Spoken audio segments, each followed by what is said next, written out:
Hello everyone, welcome back to my channel. তো আগে একটা আমি তোমাদের সাথে ভিডিও শেয়ার করেছিলাম যে আমার ওটি এক্সপিরিয়েন্স কেমন ছিল। তো আফটার ওটি আমার সাথে কি হয়েছে বা ঘরে আসার পরে কি হয়েছে বা আমার মেয়ে হয়েছে কি হয়েছে না হয়েছে সব কিছু আমি তোমাদের সাথে আজকে একটা ভিডিওতে শেয়ার করবো। বলতে পারো আমার শারীরিক এবং মানসিক পরিস্থিতি ঠিক ওই মুহূর্তে কেমন ছিল বা কে কেমন কী করেছে আমি তোমাদের সাথে আজকে শেয়ার করবো। তো ওটি হয়, দেন আমাকে ওটি থেকে বার করে, দেন আমাকে বেডে দেওয়া হয়। তো বেডে দেওয়ার পরে বাড়ির যে লোকজনরা যারা ছিল, তো ওনাদের তো বেবিকে আগে দেখিয়ে দিয়েছিল। তো বেডে দেওয়ার সাথে সাথেই আমার বাড়ির লোকজন একবার আসে, কারণ ওই সময় দেখার টাইমটা চলে গেছিলো। দেখার টাইম আমার বিকালে ছিল, 5টা থেকে ছিল, 5টা থেকে 6টা। তো আসে আমার বাড়ির লোকজন, সবাই দেখে। তো আমার হাজব্যান্ড বলে যে মেয়ে হয়েছে। আমি বললাম যে হ্যাঁ। তো দেন সবার মুখে একটা সবার বলবো না ঠিক, অ্যাকচুয়ালি আমার শাশুড়ি মার মুখে ছিল একটা অন্যরকম একটা ভাব। সেটা ঠিক ওই মুহূর্তে আমি ফিল করছিলাম, বাট ওই মুহূর্তে আমার মানসিক পরিস্থিতি ছিল না যে আমি কাউকে কিছু বলবো বা কাউকে কিছু করবো। সেটা আমার মানসিক পরিস্থিতি কোনোভাবেই ছিল না। তো যাই হোক, ওই মুহূর্তে সবাই চলে যায়। পরে আবারও বিকালে আমার হাজব্যান্ড আসে, একবার দেখা করে যায়। আমার যে কদিন ওখানে ছিলাম আর কি, আমার 1 তারিখ বেবি হয়েছে, আমাকে 5 তারিখ মর্নিংয়ে ছেড়ে দিল। যে কদিনই ছিলাম সে কদিনই আমাকে দুবার করে দেখার টাইম দিত বাড়ির লোককে, 1 ঘন্টা করে। তো দুবার করে আমার হাজব্যান্ড আর কি যেত দেখা করার জন্য, বা কিছু লাগতো তো সেগুলো আমাকে এনে দিত। তো সেটা নিয়ে কোনো নেই, বাট আমি এবং আমার হাজব্যান্ড ভীষণ খুশি ছিলাম মেয়ে হয়েছে এই বিষয়টা নিয়ে।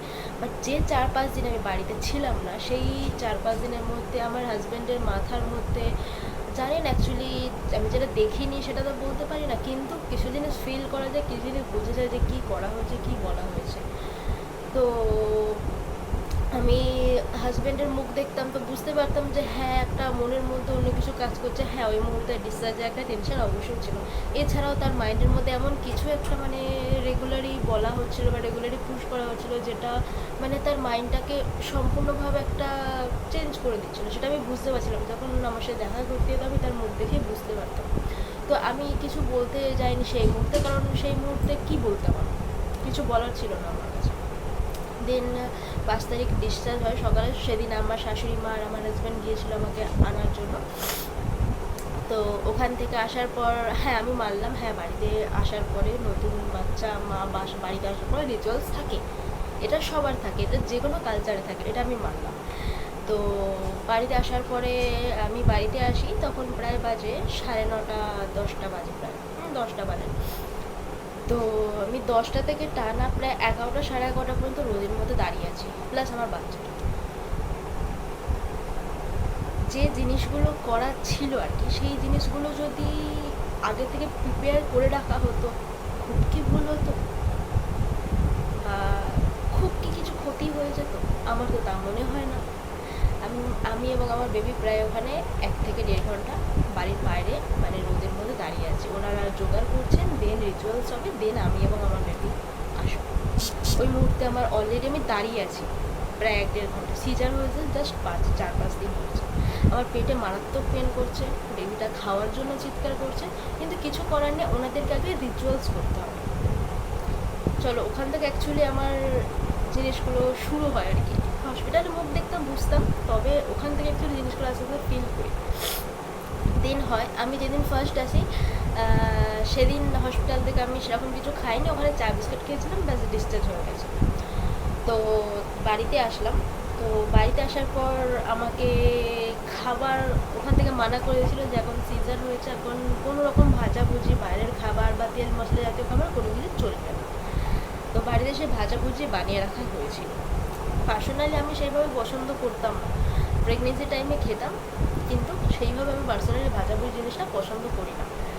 তো ওটাই বানানো হয়েছিল, তাই বললাম যে না, মানা করেছে, এখন কিছুদিন আমি খাবো না, বা কোনো মশলাদার বা সর্ষে দেওয়া এই সমস্ত কোনো খাবার আমি খাবো না। তো কিছু করার নেই, ওটাই বানানো হয়েছে, যদি ওটা না খাই কিছু করার নেই। সেদিন আমি বাড়িতে এসে খেয়েছিলাম একটা শুকনো রুটি, কোনো তরকারি ছাড়া। আমি সেই মুহূর্তে ভাবছিলাম যে অ্যাকচুয়ালি যে ওখানে 4 দিন 5 দিন ছিলাম না, প্রত্যেকটা রাত আমি ভগবানের কাছে একটাই প্রে করছিলাম যে রাতগুলো শেষ না, বা যেদিন আমি ওখান থেকে ডিসচার্জ হওয়া ছিল সেই দিন রাতেবেলা আমি সারা রাত আমার ঘুম হয়নি, শুধু ভেবেছি যে আমি আর ওই জাহান্নামে যেতে চাই না। ভগবান তুমি আমাকে সাথ দাও, এই রাতটা শেষ করে দিও না, এই রাতটা যেন চলতেই থাকে যতদিন আমার শ্বাস চলছে। আমার যেদিন নিঃশ্বাস প্রশ্বাসটা বন্ধ হয়ে যাবে সেদিন এই রাতটা শেষ হয়ে যাবে, এটা আমি চেয়েছিলাম। কিন্তু কিছু করার নেই, যেটা হবার না সেটা তো ভেবে বলে লাভ নেই। তো রাতটা শেষও হয়েছে, বাড়িও এসেছি, এটা হয় হলো। তারপরের দিন 6 দিনে আমাদের বাড়িতে পুজো ছিল। তো পুজো করতে হবে অবশ্যই, প্রত্যেকটা কালচারে থাকে, প্রত্যেকটা রিচুয়ালসে থাকে, সব মানলাম আমি, কোনো তাতে ইয়ে নেই। কিন্তু পুজো হবে বলে শ্যাম্পু করতে হবে, কিন্তু ওই মুহূর্তে তো স্নান করা বা শ্যাম্পু করাটা পসিবল না, তবু আমাকে বাধ্য হয়ে করতে হয়েছে। এবং সেই মুহূর্তে আমার হাজব্যান্ড, আমি চেয়ারে বসেছিলাম, আমার হাজব্যান্ড আমাকে শ্যাম্পু করে দিয়েছে। তো সেটা দেখেও মানুষের মনের মধ্যে অনেক কিছু ইয়ে হয়েছে। চলো হলো, পুজো হবে আমাদের ওপরে পুজোরও, তো সেখানে পুজো হবে। তো সেখানে যাওয়ার জন্য অনেকগুলো সিঁড়ি ভাঙতে হবে, আর সিঁড়ি ভাঙা আমার বারণ ছিল, সিঁড়িও ভাঙতে হবে।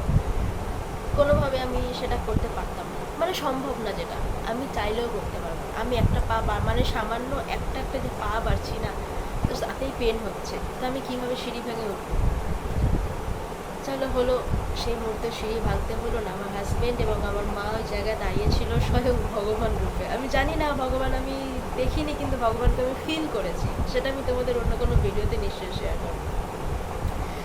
তো ওই মুহূর্তে হলো, ওইভাবে দিন গেল, ওই দিনটা কেটে গেল, পুজো হলো, সব কিছু হলো।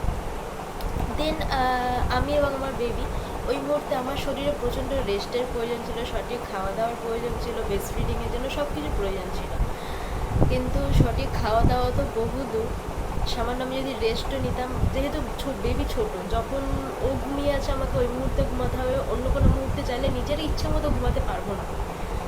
তো সকালবেলা থেকেই মানে ঘুমোতাম বা বসে থাকতাম, শুয়ে থাকতাম, ভীষণভাবে ডিস্টার্ব করা হতো, এটা ওটা সেটা কিছু না কিছুভাবে আমাকে ডিস্টার্ব করা হতো। আমার শরীরের মধ্যে রেস্টের প্রয়োজন ছিল,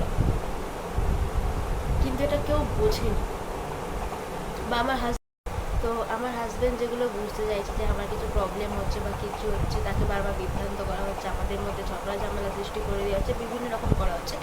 আমি তোমাদের সাথে এটা পুরোটা একটা এই ভিডিওর মধ্যে শেয়ার করতে পারবো না, এটার হয়তো দুটো কি খুব বেশি 3টে পার্ট আসবে, যার মধ্যে আমি তোমাদের পুরো 40টা দিন বা আমার সাথে ঠিক কী কী হয়েছে 3টে মাস আমি তোমাদের সাথে শেয়ার করবো। তো আজকে ভাবছি এটুকুই আমি এখানে এন্ড করে দিচ্ছি ভিডিওটা। তো আমি তোমাদের বাকি পরে কী হয়েছে পরের পার্টে আমি তোমাদের সাথে শেয়ার করব। তো আজকের মতো এই ভিডিওটা এইটুকুই।